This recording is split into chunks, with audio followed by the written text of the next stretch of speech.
Hi, I'm Dr. Olga Pinkston, a board-certified rheumatologist and the host of the Mind Your Fibro podcast. This podcast is dedicated to fibromyalgia. I discuss up-to-date information about fibro, its treatment, the biology and psychology of the fibromyalgia.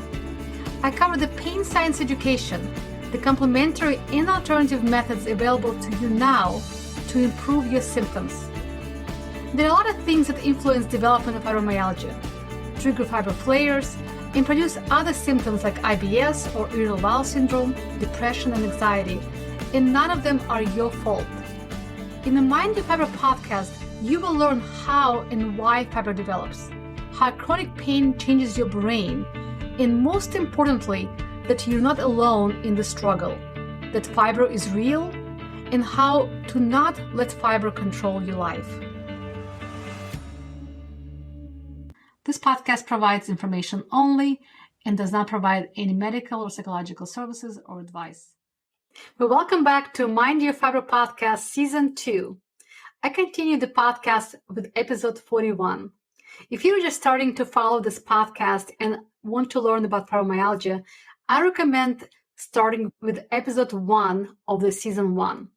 Also, please download the Season 1 episode guide that will guide you through the content of Season 1, where I talk about what fibro is and how it is diagnosed and treated.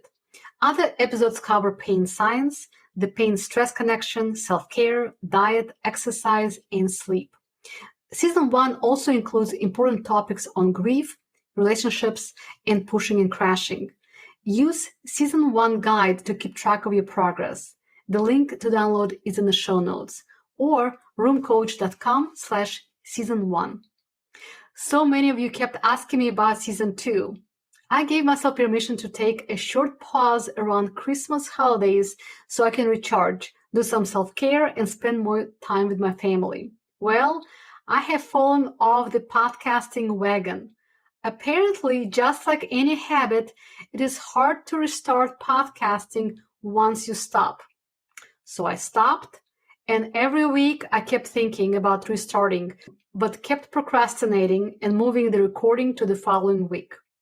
So week after week, and oops, several months have passed.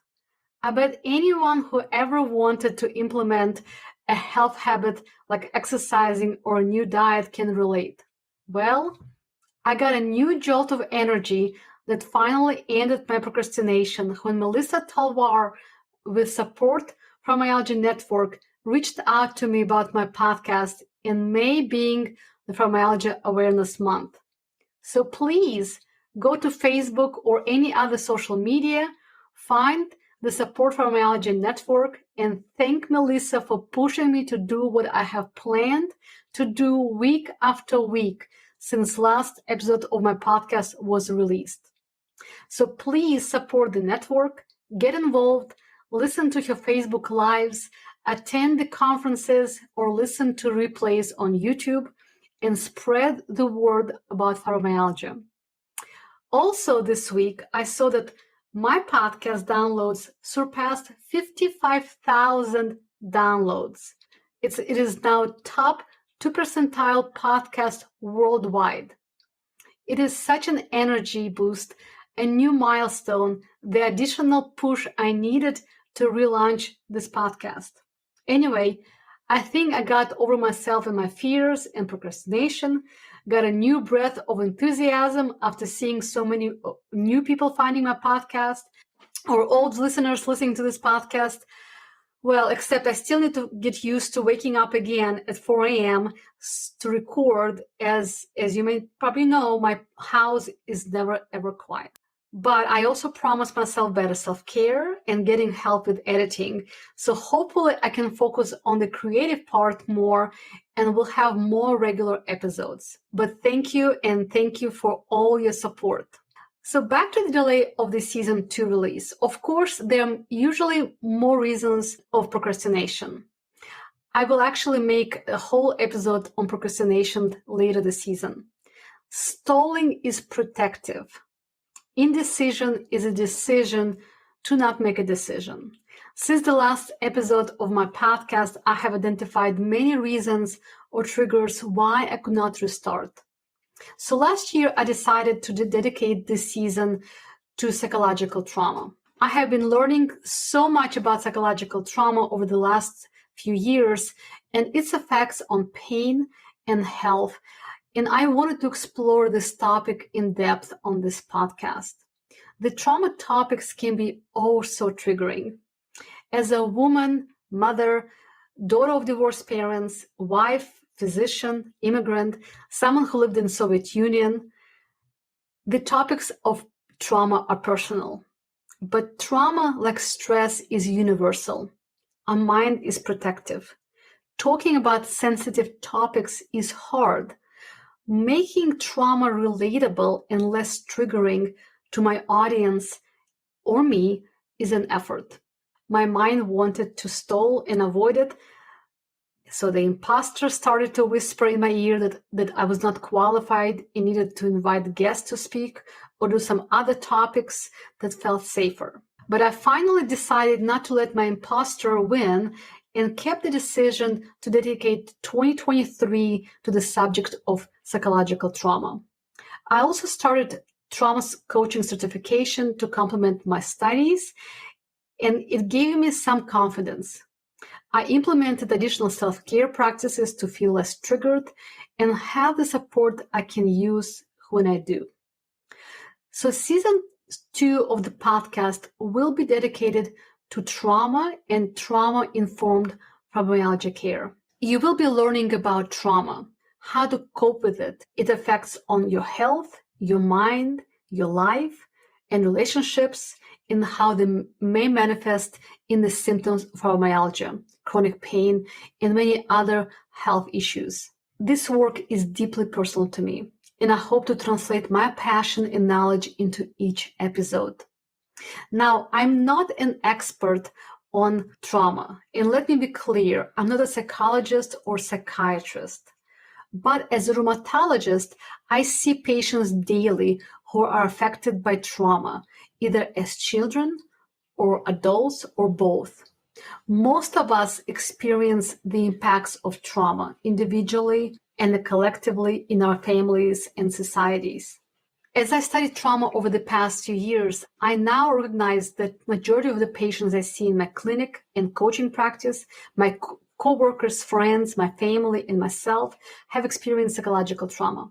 Trauma, like stress, is universal, and yet there is still little awareness about what trauma is, how it impacts our health, our lives, and relationships, and how we can build or rebuild our lives, not only to heal trauma, but to resolve the effects of it on our health.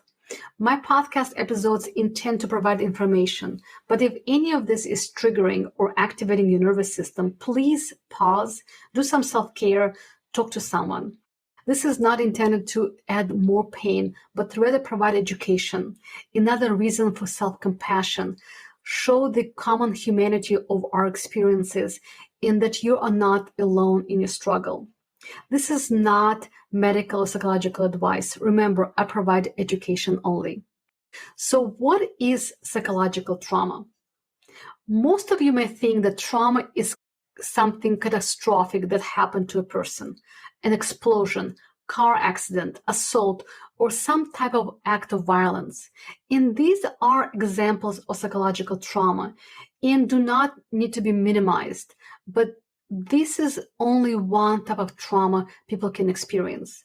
But this notion that only something catastrophic is trauma is widespread, and no wonder. The front page of the website of the American Psychological Association lists trauma as an emotional response to a terrible event, like an accident, rape, or natural disaster. Immediately after the event, shock and denial are typical. This definition is so incomplete, but again reflects how many, including healthcare providers and patients, think of trauma. Now, these events can be traumatic and can have an effect on the person who experienced it. But this definition describes only one type of trauma that we call acute trauma, a reaction to a deeply disturbing, life-altering event or situation. That's why we usually think of extreme events when we think of trauma: the war, plane crash, natural disasters, violent crimes, a school shooting, or serious car accident, or the death of a parent or loved one. But so many of us may not have lived through a single event such as this, or if we lived, it may not have affected us in a negative way. For example, I lived in Florida and survived a hurricane, a natural disaster. Even though it was stressful and potentially traumatic for some, I felt safe and I do not see it affecting me years later. So during this podcast season, we will talk about trauma in a different way. I want you to see trauma from the perspective of your nervous system, your emotional and physical health. When we experience something traumatic, it changes the way we see ourselves and the world. We feel overwhelmed and powerless. We don't feel safe. And the body that feels locked in a traumatic state doesn't feel safe, feeling stuck in a survival mode. Trauma affects the whole body, physical health, not just emotional health. It is not only the immediate response, but also very often a long-lasting, often profound and life-altering response of your nervous system and your body overall. Dr. Gabor Mate said, trauma is not what happens to you. Trauma is what happens inside you as a result of what happens to you. Trauma is the lasting response that often results from living through a single distressing event or several events, some episodic, some could be continuous. I like this definition of trauma. Per Psychology Today, that defines trauma is anything that is too much, too soon, too fast for our nervous system to handle, especially if we can't reach a successful resolution. Dan Siegel said, the simplest way of defining trauma is that it is an experience we have that overwhelms our capacity to cope. Now, too much, too soon, or too fast for your nervous system to handle, especially if you couldn't reach a successful resolution, when you did not have the capacity to cope with it, especially if you do not have someone to help you through it. What happens inside as a result of what happened to you. Many of you could not find a way to cope with trauma, did not have the successful resolution or someone who supported you, provided love, care, and guidance when trauma happened. You may not even know that what you experienced was psychological trauma, or perhaps you swept it under the rug, pretending it did not happen. So why does this matter to you as a patient? And to any medical doctors or other providers who may be listening to this podcast. I believe that unaddressed trauma history can negatively impact our quality of life, mental and health conditions, and response to treatment. And it's not only my belief or experiences, but years of research. Since the results of the groundbreaking CDC Kaiser study on trauma were released in 1998, the detrimental effects of adverse childhood experiences, or ACEs, have become better documented. ACEs are defined as potentially traumatic events that occur before adulthood experienced by children, including abuse and neglect. The research team observed a direct correlation between the number of adverse childhood experiences experienced and the likelihood of developing a mental and physical illness, including fibromyalgia and autoimmune conditions. According to research published by the American Psychological Association, children who suffered trauma from abuse or violence early in life show biological signs of aging faster than children who have never experienced adversity. The study examined 3 different signs of biological aging: early puberty, cellular aging, and changes in brain structure, and found that trauma exposure was associated with all 3. This study concluded that exposure to adversity in childhood is a powerful predictor of health outcomes later in life, not only mental health outcomes like depression and anxiety, but also physical health outcomes like heart disease, diabetes, cancer, and chronic pain such as fibromyalgia. Other studies also examine the relationship between adverse childhood experiences in rheumatoid arthritis or RA and other chronic inflammatory diseases. That research suggests that adults who experience 2 or more traumatic events during childhood are at 100% increased risk of developing rheumatic disease. So not only we need to understand and acknowledge that people who had history of trauma will likely to have more health issues, but also it will affect their personalities, behaviors, habits, lifestyle choices, and physical symptoms, including chronic pain, depression, and anxiety. This may be particularly relevant for people who are resistant to treatment or may not be able to be compliant with treatment. For example, research shows that unaddressed childhood trauma history can negatively impact a patient's response to rheumatoid arthritis treatment. We must acknowledge the relationship between trauma, perceived social support, social undermining, and illness perceptions. Our body, mind, and spirit do not exist in isolation. They are connected.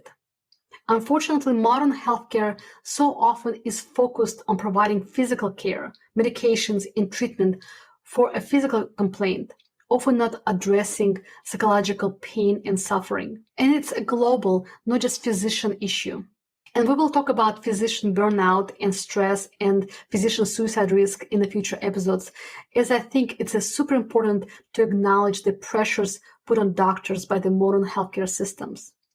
But I also see that many patients also often focus on quick fixes, focusing more on medications than lifestyle changes, for example. It is also true that many patients hope that once their physical pain is gone, their life will be better, and that one magic pill or weight loss or special diet will fix everything, which are all normal human desires. No one wants to live in pain, but often it's not the only reason of suffering. So the goal of this podcast season is to start a conversation, bring awareness, and connect the dots between physical and emotional pain and suffering, talk about the traumas that often may precede the onset of your physical illness, the recovery and coping with symptoms and challenges of treatment. I know that not everyone has or will have access to therapy, unfortunately. Although I recommend that everyone with a history of adverse childhood experiences, adult trauma, chronic ongoing stress, and burnout seek professional care. But starting to be aware that maybe there is a relationship between your experiences, trauma, and health can be a good start. We will talk about many manifestations of trauma that may go unrecognized. People-pleasing, perfectionism, shame, inner critic, procrastination, grieving, and coping by overeating, overdrinking, and substance abuse, and many other topics. Again, as you listen, please take care of yourself. If you feel overwhelmed, pause the podcast. Find someone close to you who can share your feelings and process your emotions or pain. Dysregulated nervous system plays a significant role in fibromyalgia and its treatment. Our nervous system needs a tribe to regulate and feel connected. If you are interested in joining my tribe, the Roommate membership, unfortunately, at this time, it's not open for enrollment, but you can add yourself to the waitlist. You can find the link in the show notes. This membership was designed with trauma-informed care in mind. We work on regulating our nervous system, reducing the effects of chronic stress, and combining the mind, body, spirit, and lifestyle approaches to healing. I hope the season of the Mind Your Fiber podcast will help many people, not only those with fibromyalgia, but their support circle, including family, friends, coworkers, and clinicians. If you're a listener, thank you so much for your support and encouragement. If you know someone who can benefit from listening, please share. Let's create a global awareness not only of fibromyalgia, but the effects of trauma on our health. Thank you so much for listening. I will talk to you next week. Thank you for listening to this podcast. If you enjoyed today's episode, the best thing you can do is to share with someone and leave a review and rating. This helps me support more people just like you move toward better life with fibromyalgia.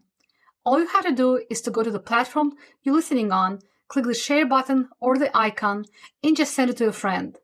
I so appreciate you taking your time to do so. Make sure you sign up or subscribe to this podcast so you can get the most up-to-date information in the new episodes. Thanks for joining me today, and I will see you next week. And don't forget to mind your fibro.